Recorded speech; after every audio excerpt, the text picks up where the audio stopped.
Всем привет! Я довязала наконец свой кардиган-накидку, и сегодня я подробно расскажу, как я его вязала. Вяжется он очень просто, здесь нет каких-то сложных моментов, не вывязываются проймы, вырезы горловины и швов в этом изделии также нет. Я покажу позже выкройку, и будет более понятно, о чем я говорю. Сначала по пряже. Я вязала из вот такой пряжи Yarnart Gold. В 100 граммах здесь 400 метров. Состав 92% акрил и 8% металлик. Цвет 93-56. Рекомендуют спицы 2,75, крючок 3,25. Я вязала спицами 2,5 миллиметра. Вязать было очень удобно с помощью вот такого держателя, который я уже не раз показывала. До самого конца мотка нить не распутывается, остается на моточке. Ссылка также будет под видео на эти держатели. Мой кардиган связан на размер 52, и пряжа у меня ушло 480 граммов. Что касается размеров самого кардигана, я покажу на выкройке, так как он вот очень большой. И разложить его так, чтобы он весь поместился в кадре, конечно, у меня не получится. Вот так вот выглядит выкройка. Это прямоугольное полотно, в котором вывязываются, даже не вывязываются, а просто пропускаются части. Я буду рассказывать сейчас подробно. Также прямые проймы, и, как вы видите, нет никаких углублений для горловины. Вяжется он снизу вверх, это полотно, и сначала оно вяжется единым полотном. Полностью вся ширина изделия у меня 142 сантиметра. Дальше. Так. Между, вот здесь это спинка, между рукавами у меня здесь 42 сантиметра, то есть это спинка 42 сантиметра после разделения, и полочки по 50 сантиметров. По длине до пройм я вязала 54 сантиметра, по проймам 23 сантиметра, и после пройм верхняя часть 17 сантиметров.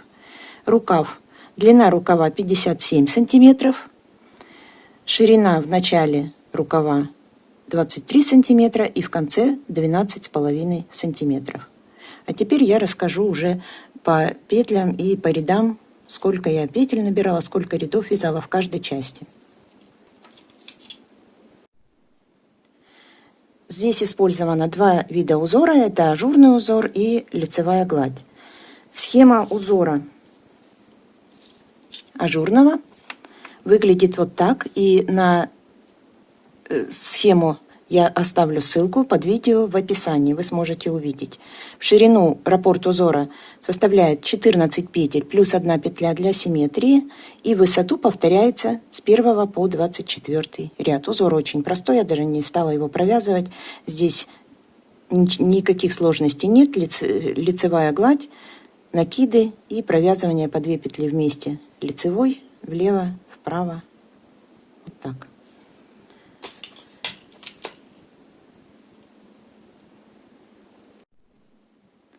Итак, для начала вязания, вот это низ изделия, полностью по всей ширине, это, не смогу, конечно, разложить, вот начало.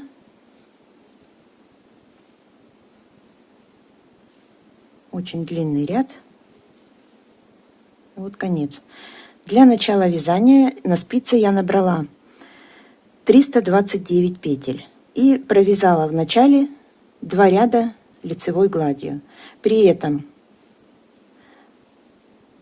в начале ряда после кромочной изнаночная петля, затем все петли лицевые в лицевом ряду, и в конце ряда перед кромочной 1 изнаночная петля. Это я делала для того, чтобы кромочная петля не развернулась, чтобы край вот так не заворачивался. И получается вот так вот. Вот эта кромочная петля, она как бы, изнаночная петля ее как бы разворачивает немножко, не дает ей закрутиться вот сюда. Хотя, конечно, оно немного закручивается, но не так сильно. Это полотно уже отпаренное. Отпаривается оно хорошо. Итак, значит, 329 петель набрала, провязала 2 ряда лицевой гладью и дальше распределила узор.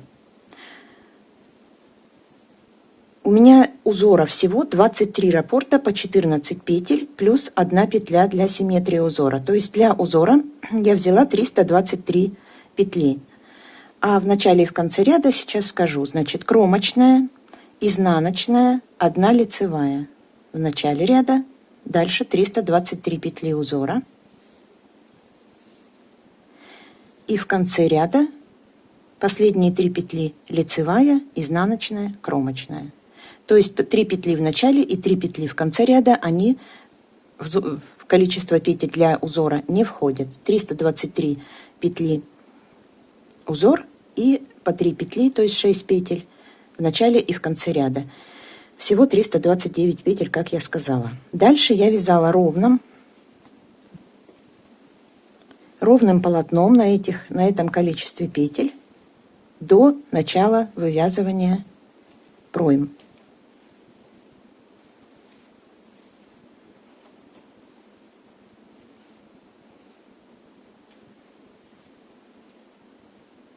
Вот.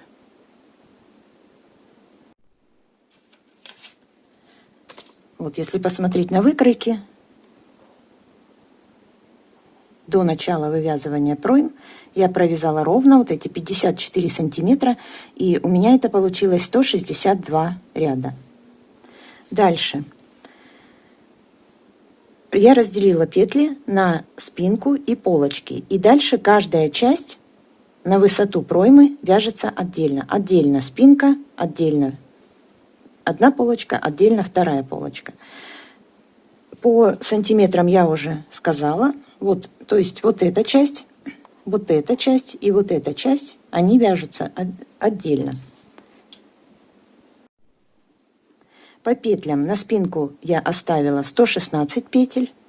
Ой, нет, на спинку я оставила 97 петель и по 116 петель на полочке.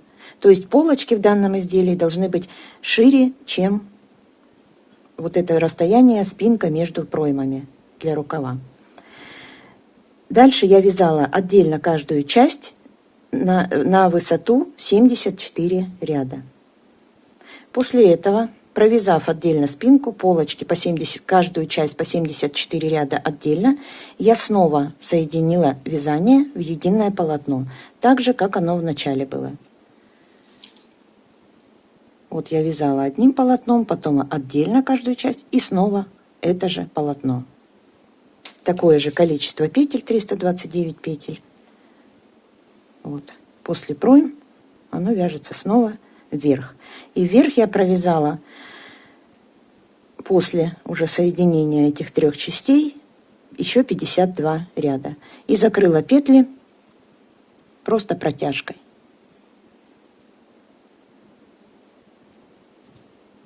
17 сантиметров. Можно вязать больше здесь.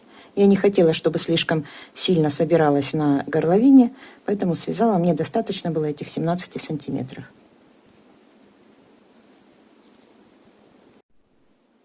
Дальше рукав. После того, как мы вязали отдельно каждую часть, вот в этом месте образовалось отверстие. Так, если посмотреть, вот.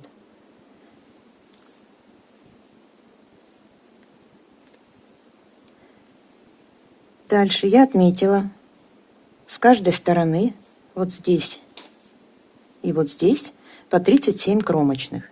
То есть то количество рядов, которое вы провяжете, делите пополам, и получается столько у вас кромочных. Это для того, чтобы проверить, правильно ли набираете. У меня получилось по 37 кромочных с каждой стороны. И я набирала петли, начиная от места предполагаемого шва, то есть вот здесь под рукой, как обычно, откуда мы всегда начинаем вязание рукава.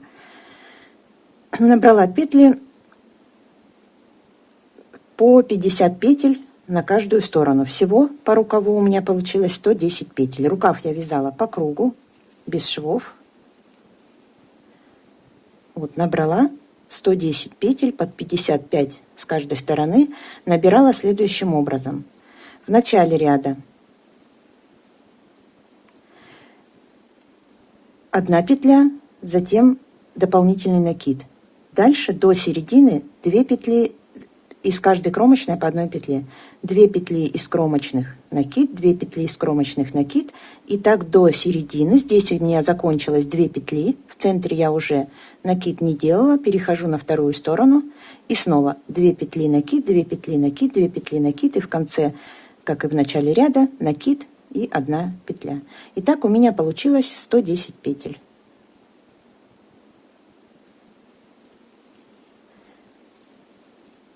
Дальше я для сужения рукава делала убавление. Убавление выполняла так же, как при обычном вязании рукава.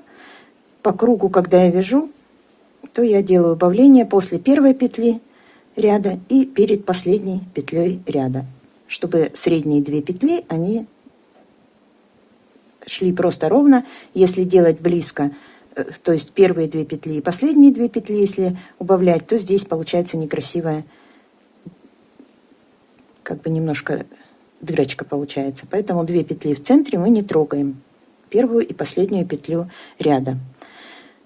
Убавление делала с наклоном в сторону предполагаемого шва, то есть провязывая 2 вместе, в начале ряда 2 вместе с наклоном вправо и в конце ряда 2 вместе с наклоном влево. После первой петлей и перед последней петлей.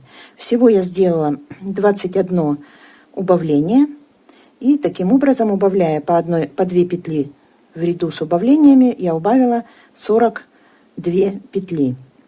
Первое убавление я сделала в 5-м ряду от начала вязания рукава. Затем второе убавление сделала в 9-м ряду, то есть 2 раза я убавила в каждом 4-м ряду. Дальше с 15-го, следующее после 9-го ряда, следующее убавление в 15-м ряду. И с 15 по 51 ряд я убавила, сделала 7 убавлений в каждом 6-м ряду. То есть вот 15 ряд, прибавляете 6, 21, прибавляете 6, 27 и так далее. С 15 по 51 7 убавлений в 6-м ряду. Дальше, начиная с 59 ряда по 75 ряд, я сделала 3 убавления в каждом 8-м ряду. Дальше, с 85 по 165 ряд, еще 9 убавлений в каждом 10-м ряду. После последнего убавления на спицах осталось у меня 68 петель. Дальше я вязала уже после последнего убавления ровно. И всего от начала вязания рукава я провязала 186 рядов. Петли закрывала также обычно протяжкой.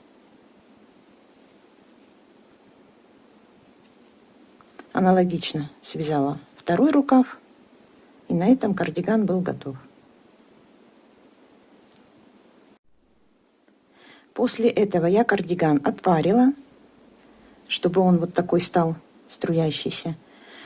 Затем постирала в стиральной машине при температуре 30 градусов и отжим поставила 800 оборотов.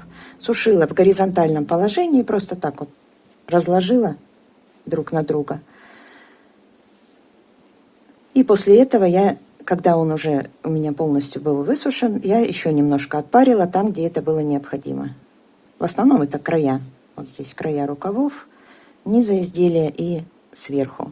Кардиган получился таким легким, воздушным. Вообще при выборе пряжи для таких изделий нужно учитывать, чтобы или пряжа сама по себе была такая струящаяся, легкая, или выбирать ту пряжу, которая после отпаривания становится вот такой струящейся. Потому что вот эта пряжа, она, если ее не отпаривать, она не будет вот слишком такой мягкой, как после отпаривания. Это единственное, что лучше учитывать, потому что такое большое изделие, если оно будет стоять колом, это, конечно, будет некрасиво. Вот, в общем-то, и все.